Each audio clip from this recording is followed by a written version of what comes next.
en 2004, donc très tôt après l'arrivée à Paris 7, avec Paul-Laurent Assoun, avec Corinne Garcia, qui est une psychanalyste qui vient du domaine juridique, avec René Sarfati, qui est un psychologue de formation et qui travaille aussi du point de vue de la psychanalyse. Donc, et nous avons regroupé à ce moment-là une quarantaine de membres, de jeunes cliniciens, qui sont souvent des jeunes doctorants, donc ils sont dans notre logique de formation depuis assez longtemps, et qui doivent faire leur preuve maintenant, disons, non seulement en tant que universitaires, jeunes chercheurs,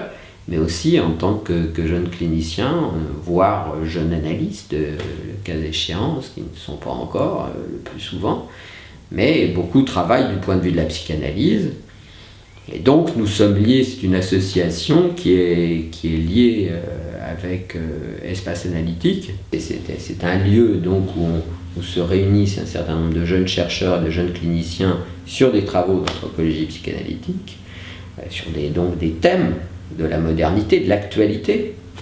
comme, je répète, la question de l'homosexualité, la question de la féminité, la question des violences,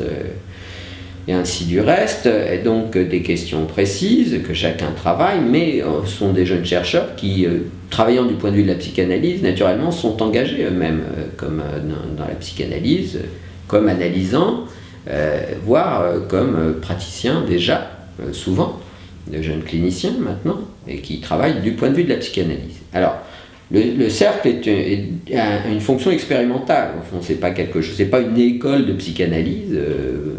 mais c'est un lieu expérimental, au fond, qui a vocation, de mon point de vue en tous les cas, à expérimenter de manière collective et au cas par cas,